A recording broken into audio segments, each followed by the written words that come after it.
Hey everyone, this is Big Benedict. We're playing Ninja Gaiden 1 on very hard difficulty. This is the 7th chapter of 16. It's called Hidden Underground. This is a long video, but not as long as the previous video. And we have... well, they really start you right next to the edge. Don't jump off. And don't fall off either. You're going to have to start in the previous chapter. So you notice I have 30,000 in essence, and I just applied that Lives of the Thousand Gods. So we have a Fiend Challenge in this chapter, we have a mid-level boss named Hydrocubus, and we have a boss battle entitled Alma.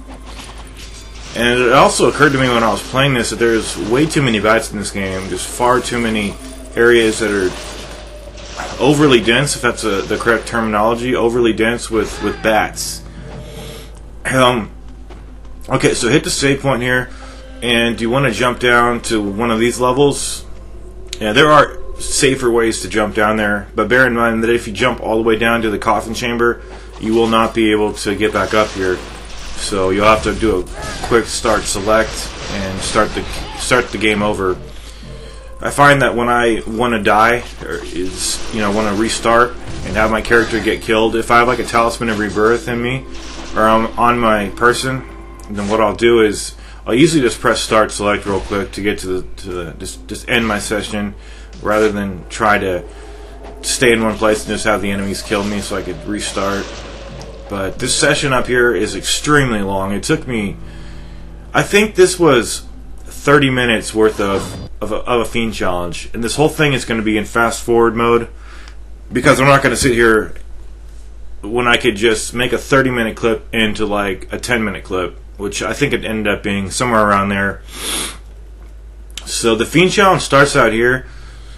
And let me see here. I don't think this is part of the Fiend Challenge, these enemies out here, because when I went into the, what is it called, the torture chamber in there where the Holy Grail was, I had to get up to 100 enemies, and the kill count starts all over. So I think on my last guide when I was playing Black, I said that this was part of the Fiend Challenge, but I'm going to amend that and say that it's not, because I have the kill count up here, and it just goes up to like 13 or 15, whatever it is, and then it resets, and then it starts over in the other chamber.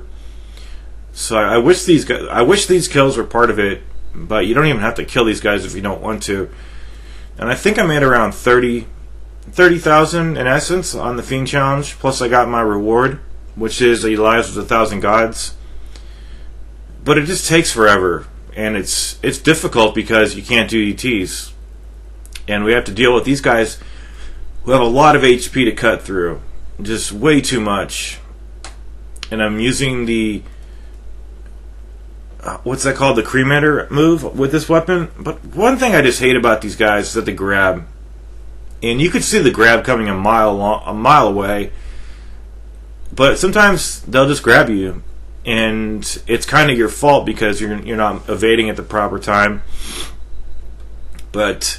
it's really not that difficult to evade.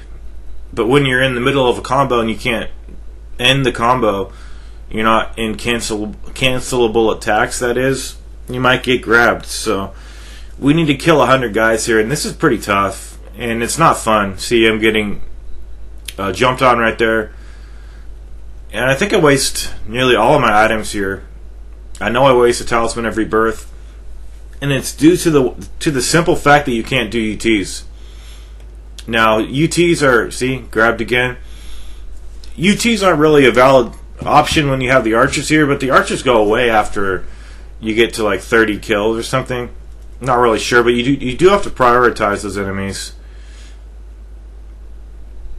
And as far as strategy here, what I do is I kill enemies with the Dragon Sword, and then when I get Blue Essence, which you normally do get Blue Essence. I think you get Blue Essence more than you get Yellow Essence. I switch to the Vigorian Flail every single time so I can get multiple kills. Normally you can't kill more than like one person with the Dragon Sword, but you can kill like 2 to 3 guys with the Vigorian Flail if they're next to each other. And even if they're spaced a little bit from one another, you could still move the left analog stick to aim your UT and hit other guys, because that last hit, like I said, it kills enemies who are freshly spawned with just one hit. So while you're watching this, you're going to see the menu pop up every single time I switch.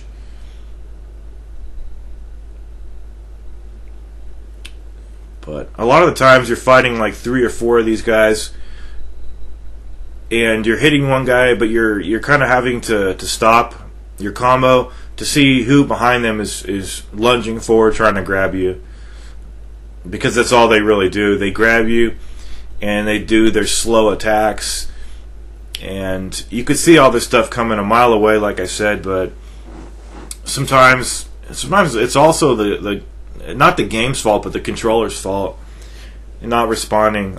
Sometimes the buttons don't respond, but mostly it's the left trigger not responding. It's not the reverse wind is not responding. It's like a delayed response, and I'm using a wireless controller, and the issue might be mitigated or maybe even fixed with a wired controller. But in this day and age, I'm not gonna use a wired controller when I could use a wireless controller. I hate having a cord on my leg when I'm trying to play this game. It's just annoying to have boundaries when you're playing a game like this. And I was really surprised to see that the new Xbox controller still uses AA batteries. You know what? That only adds to the weight of the controller. These idiots making this Xbox shit. Anyway, this whole time I was doing this, I had hiccups the entire time for like 30 fucking minutes here. And I got so desperate. Well, it wasn't that I couldn't stop the hiccups, because I took some Alka-Seltzer and they instantly went away after like 30 minutes. But 30 minutes of hiccuping, because it's a spasm that happens in the diaphragm, I read. And now I'm all sore in my diaphragm area. And it's affecting the way I speak, so the muscles they're a little sore at this point, so I'm having to drink water. And the cause of the hiccups, normally they don't last for 30 minutes. I only get them, usually they just happen for like maybe a minute at the most. So I think it was because I was drinking carbonated beverage, and we had some temperature fluctuations in the air, so I don't know if those two factors added up to hiccups, but I think it was possible that they did. So, yeah, really annoying. Really annoying. But like I said, I took the Alka-Seltzer. They went away instantly. It's just that I was too involved in the game to even want to get up. But this whole time I was cursing the fact that they wouldn't stop.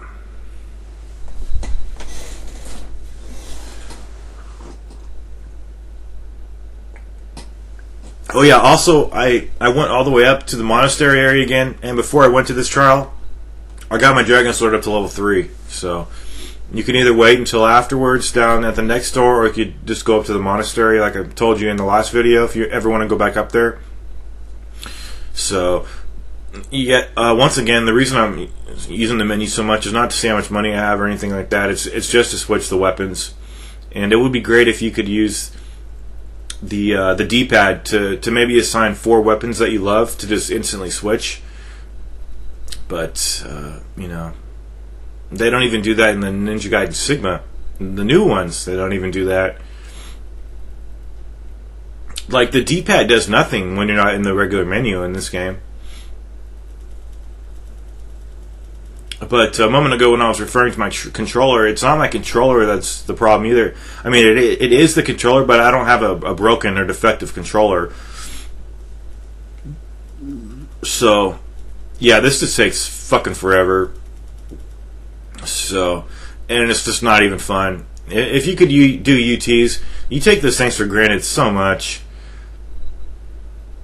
And they're really slow to do, even in Sigma, but at least you could do them. I mean, they're a perfectly valid strategy for these guys here, because even though that charge takes forever, here, see, there's that grab. You gotta love that molesting grab that these guys do. These assholes. So, look how much HP they have. It's incredible. And the whole time I had the Armlet of Benediction on, too. So I get more money.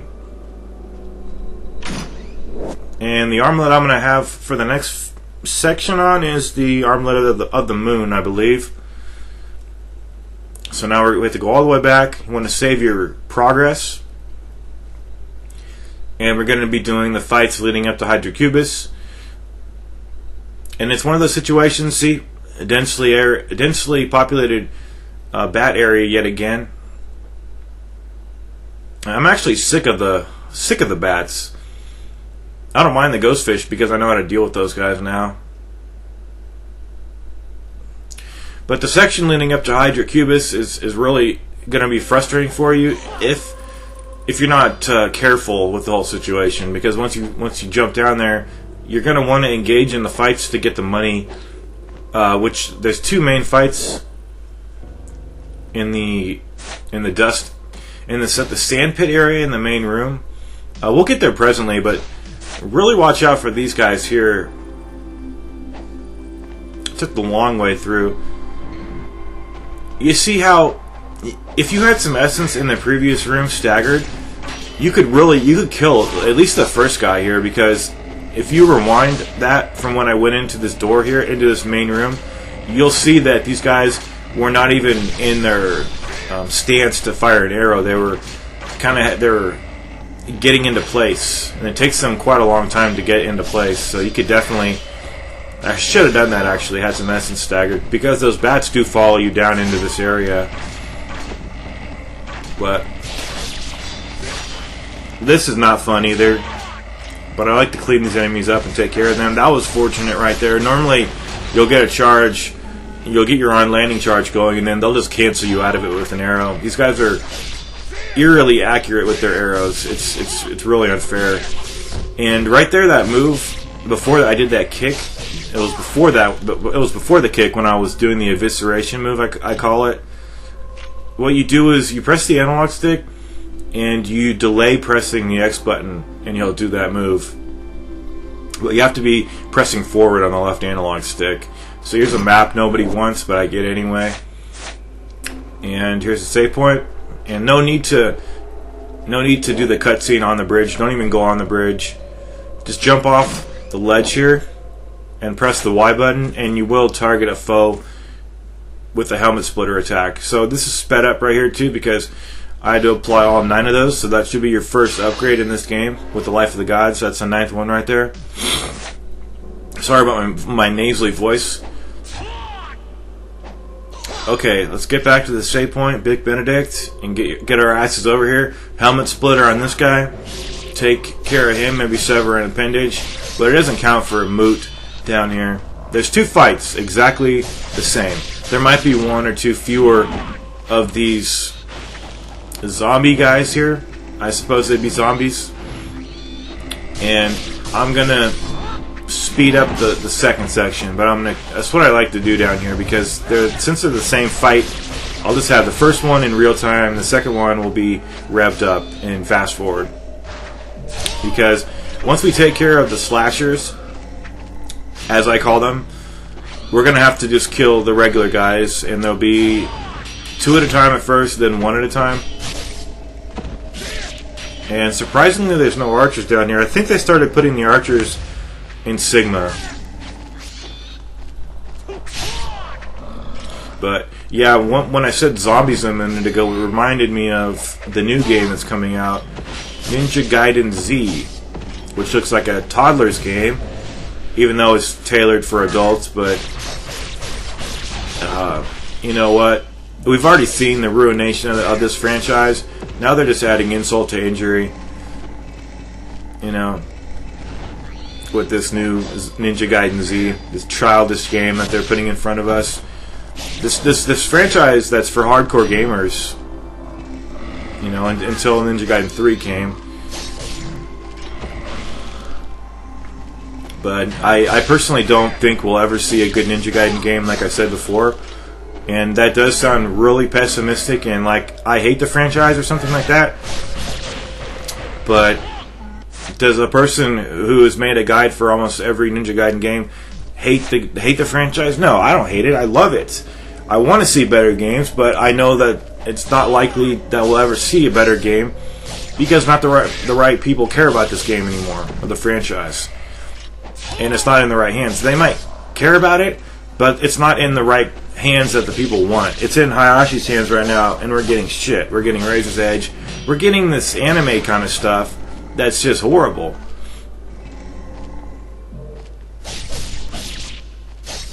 You know, and it doesn't necessarily have to go back into the game designer of this game. Him, and I'm hesitating on his name because it's hard to pronounce every single time. I never remember how to say it. Itagaki. Maybe I said it right that time, but it doesn't necessarily need to go back to him, because if I was designing this game, we would have a good game. And if like everybody who really closely follows my videos and who I suspect are really true and loyal fans, like if they were making the decisions, like obviously we don't know how to make the games like they do, but you know, if we made the decisions about what it should be, you know, really, really difficult, but not like Razor's Edge, not like Ninja Gaiden 3, not like Ninja Gaiden fucking Zombie. Man, it makes me really sad, but at the same time, you know, I realize that it's just some people. You'll say Ninja Gaiden and they know what it is, but they laugh at it because they think it's stupid.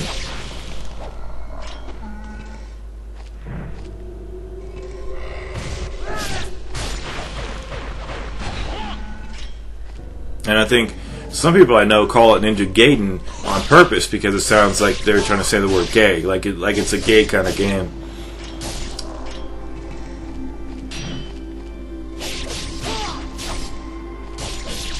But yeah, you know, who knows? We might see Ninja Gaiden 4, and it might be really good somehow. But I just, you know, I'm kind of a realist about the situation, and it just doesn't look good. It looks really bleak. See, there he is trying to grab me right there. But if you could just do Ninja Gaiden 2, you know, like marry the best qualities of Ninja Gaiden 2 and Ninja Gaiden Sigma 2, and just make a new game. It doesn't even have to be that different. Just make something a little bit different so that it's kind of like it, but you know, you don't have to go all out and have a huge budget. But you know, yet again, not enough people care about it. And that's a shame, because a lot of people do care about it, but just not enough. More people care about just other stuff, you know? And that's good. At least people are caring about stuff. But it would be nice if they did care about this game.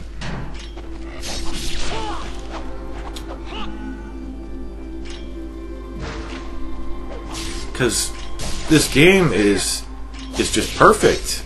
I mean, you can nitpick about certain parts about it, but when it comes to the core mechanics, they are spot on. They work so well. It's scary how well they work.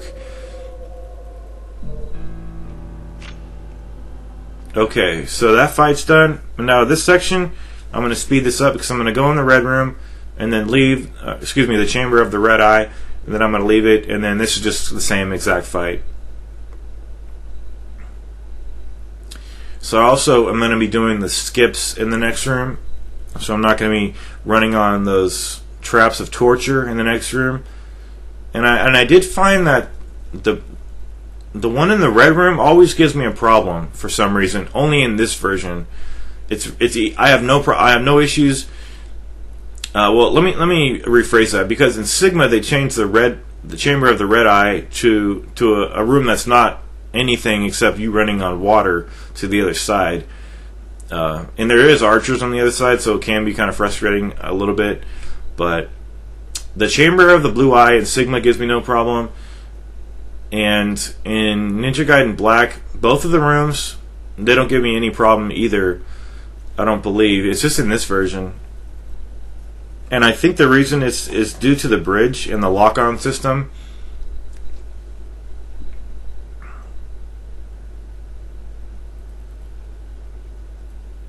And maybe, I think just its presence there, because it doesn't really make sense to me, because I think the bridge is the same in both versions in the other room. But for this guy, you just need to quickly take him out. Beware that you have two archers to the left who are, like I said, very, very accurate. You see, they just hit me right there. So just take these guys out. The archers have less HP, so that's nice about this. So watch out for the traps above the maces. Okay, so that's a good item right there. And this part here is a joke. You're going to see me use, and I'm sorry, my chest is hurting quite a lot from those damn hiccups. But this is a fucking joke. You can't even aim behind this, and they're going to hit you. See that?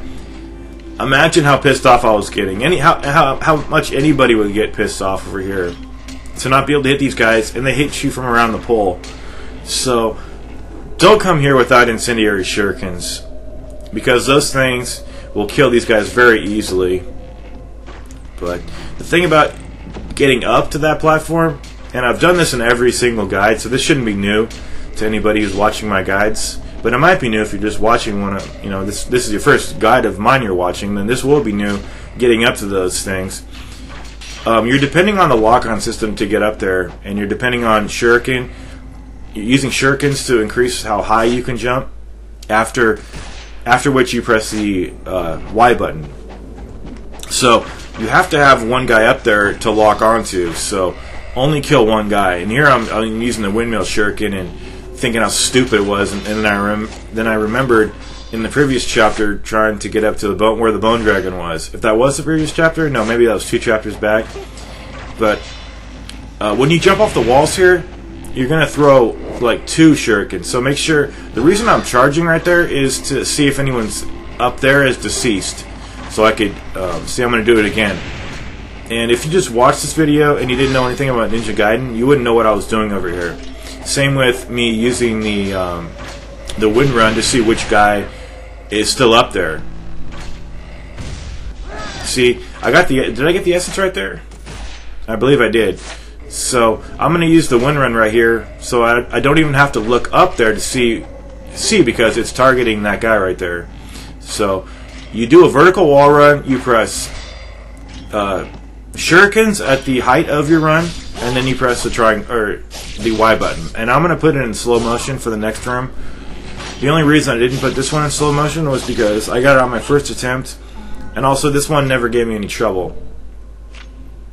But all you need to do is line up your jump, have a guy up there so you can lock onto him, line up your jump, do a vertical wall run, and then when you're at the height of that jump, press the B button one time. Don't throw like multiple shurikens. And then press Y right after that. It might take you a few tries to get used to it, but if you're really heavy into this franchise, you should know all about extending your vertical reach by using shurikens. Same goes for extending your horizontal range by pressing XY off a wind run, evade, jump. Okay, so this chamber of the red eye now, we don't have the archer ahead of us now. So with these maces, you just want to just hang off them like that, hang off the sides. You don't want to like jump off a ledge because you might run into the mace. Okay, so this room here has an archer where I'm throwing daggers right there. Make sure you don't throw too many daggers. You don't want to waste them, and you also don't want to kill all the archers.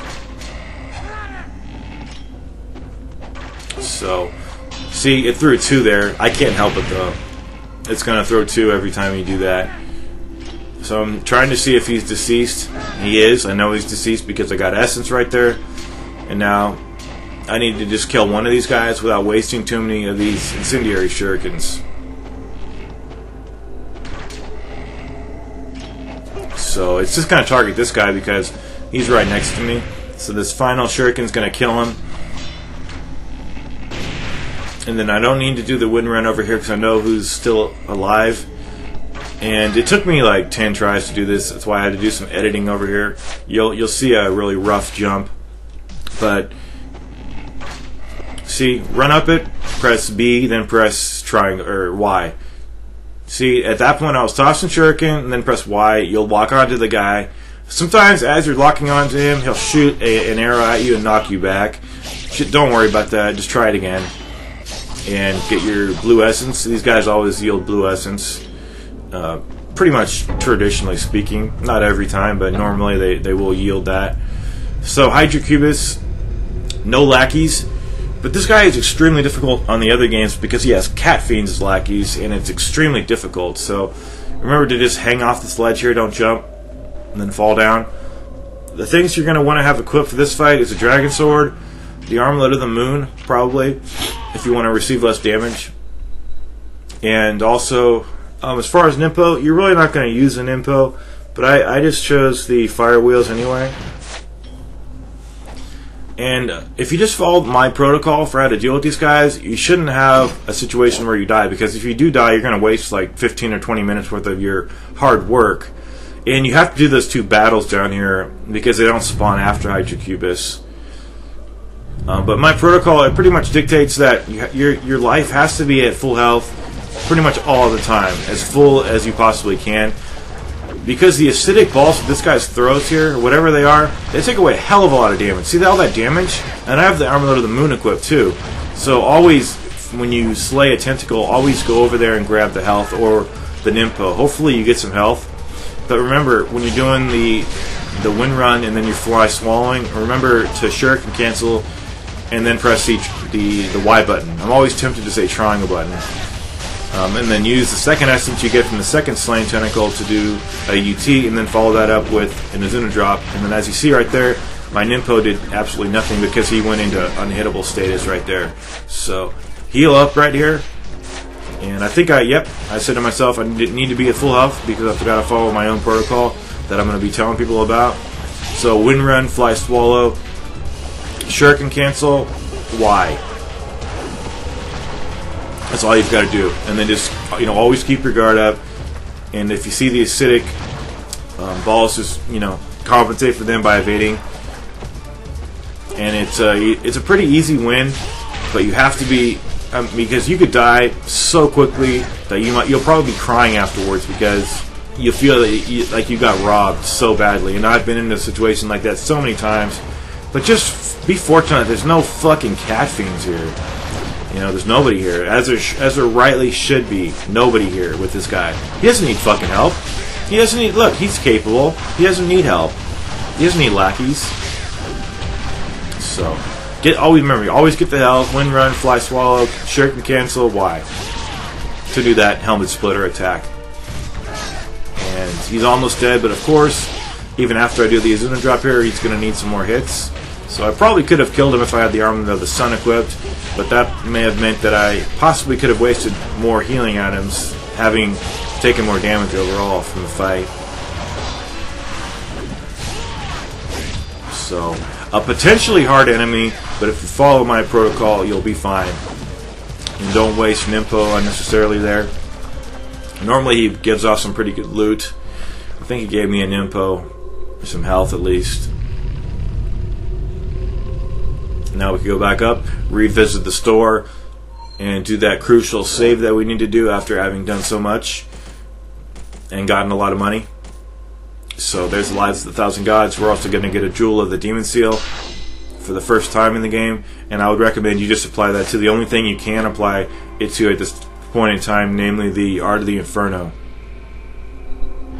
So do your flying bird flip up these 2 opposing walls here, and there are no archers up here like they are in Ninja Gaiden Black, so there's this jewel on that throne. We're going to apply it to the Inferno, and it'll be at level 2, so that's pretty good. We'll be able to throw level 2 Inferno at Alma. Now go down the ramp and hit the save point. Okay, moving on from that save point, definitely want to go back and buy stuff from the store, or if you want to hold out on that purchase until you've cleared these enemies and got yourself some money, go for it. And I suspect that the ghost fish, by the way, I like to take those guys out with Nimpo and then get over here to this cluster of enemies and take out 2 to 3 of these undead guys here.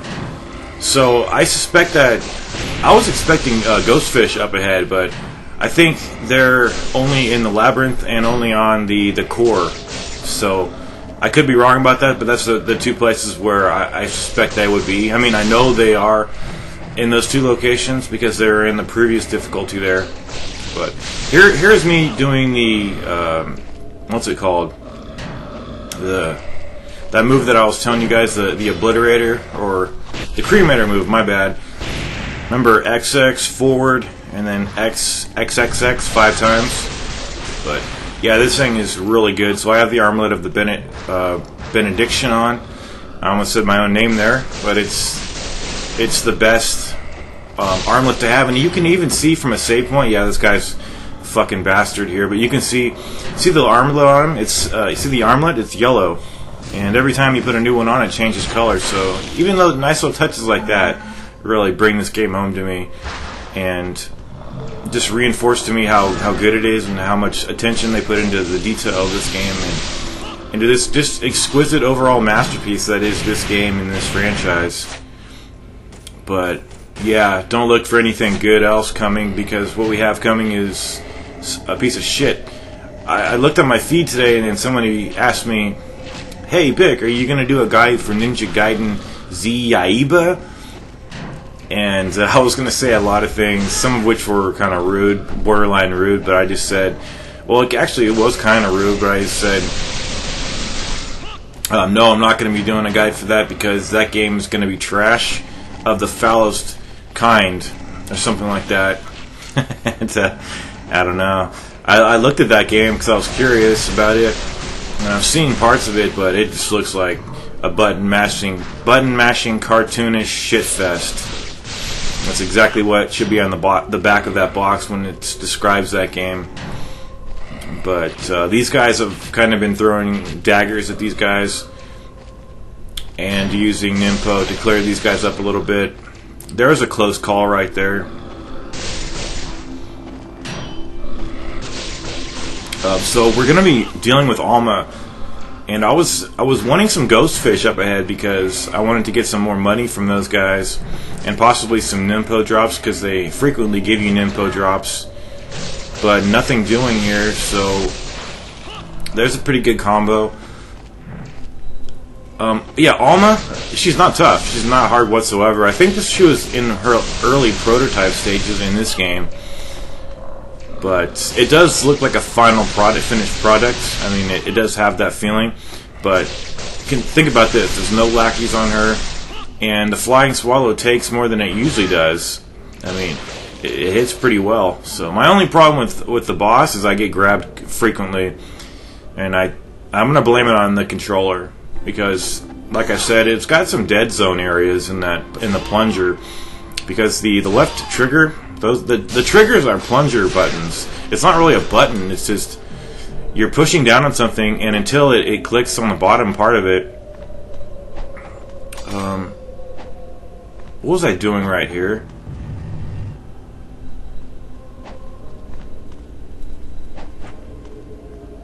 Are you fucking kidding me? Oh, I did it. I guess I was just messing around right there. Until you click on the bottom of it, it doesn't even register it. So there's a lot of dead area in there. And then in that dead area, I'm getting grabbed. That's the reality of what's going on here. I'm not just blaming my lack of skill, or or what it would seem to be lack of skill, because if you see somebody getting grabbed constantly, you probably think that guy sucks. But no, I'm blaming it on the controller. And you guys know me. If something's my fault, I always say it's my fault. And I don't, I don't know. When I suck, I say I suck. Like when I did my guide for Ghost Recon, there was a lot of times when I said I'm just not that, the best for this guide. But okay, so this is how thoughtful of a guide maker I am. I'm fast forwarding all these swimming sections because I don't think anyone in their right mind would actually want to watch me swim in real time. So I'm always thinking about my audience when I'm making these and editing them. And every time I open the menu when I'm dealing with Alma, I edited those out too. And it wasn't that bad actually, because it's kind of a defining moment in this game when you're fighting Alma. So I didn't want to have my menu popping up every so often, and it wasn't that bad actually. I only went through I think I went through all of my low potions. So from this room we're going to get a Life of the Gods, so it'll be number 10. And in this game there's only two sets of 9, so there's only 18 as opposed to 27, 3 sets of 9 in the other games. So if you think you're low, it's only because this game has fewer Life of the Gods. And for Alma, the loadout you want, if you want my loadout, that is, but it's one that I would recommend: the Dragon Sword and the Armlet of the Moon. But in hindsight, I would have equipped the Armlet of the Sun because I think I might have been able to take her down if I was hitting her more. But you know, even thinking about the situation even further, I was getting grabbed a lot, so it probably saved me It probably saved me having to use one of the high potions. But you definitely want the Inferno on her, because normally in like the other versions you would have to depend on that to knock her out of the air. But in this version, it's pretty easy to knock her out with just a Flying Swallow, and then she allows you to lift her up when you're doing the Izuna drop, and it works really well because in the other games you could do the Izuna drop, but she wouldn't lift up in the air to match your combo strikes. So just bear in mind that anytime there's a little edit that might seem like the footage is out of sync. See how she lets you lift her up? Just bear in mind that every time you see one of those, it's just because I edited the footage and cut out trimmed out the little sections where I was pulling up the menu. So here are her main projectile attacks. In fact, those two are the only ones where she'll throw part of the environment, and she'll also throw the pink projectiles at you. She also has a kick grab that she does right there. She would have done it if you loiter anywhere around her. Right there I did XX, Y, YY, 3 Ys after 2 X's. But I see a little edit right there. I'm going to do the wind run into the Flying Swallow, but the tractor beam pulled me up. And look at the damage you receive. So that's the damage you receive with the Armlet of the Moon equipped. So it would be even more with the Armlet, you know, without that Armlet equipped. But yeah, so see, it knocks her down. It's pretty good, but you don't have much time to get over to her. And it's very refreshing here to not have lackeys. So when she does that charge at you, evade and then do the Flying Swallow. And if the camera's not working right for you, just don't even try it. And I wouldn't mess around with trying to do the Flying Swallow when she does a tractor beam like that. See how she does the kick right there? I knew she was going to do the kick because she landed. But that kick is actually a throw, and it takes away massive damage too. So, see here, caught into a corner, and got dealt massive damage yet again. But I'm going to throw the Inferno, and that one hit her. So I'm going to go over to her, and if I get over to her in time, I do the Izuna drop, because that takes way more than does the XXYYY move. But I always do the latter if I just have, you know, not much time to spare. So her projectiles are pretty damaging too, and that's pretty much all she does. I mean, she's got a couple throws and a couple projectile attacks, and all you've got to do is be a good evader and be someone who has a relative, you know, a moderate amount of patience, and just go in for that Flying Swallow strike. And when she lands, hit her hard. That's all I've got to say. But you know, learn from my mistakes here. As far as, I mean, sometimes the analog, the dead space and those clicking buttons, the right trigger, left trigger. I mean, it's the controller. I know it is. But I will take the I will admit that sometimes it might have been my fault, but I'm saying it really did feel like the controller was hindering me here. And if I was playing with a PlayStation controller, these issues would not be present, because that thing works really well. So I think I even get grabbed again. Yeah, so see how you're vulnerable after you land from a Flying Swallow if you miss her. So if you activate Nimpo, you can immune yourself from a throw like that. But I didn't have too much Nimpo to waste, and I also did not want to use my Talisman of Rebirth. So if you've, you know, done pretty well on the stage and completed that Test of Valor, you will have earned the Master Ninja rank, and I'll see you guys in the next chapter, Tyron Under Alert.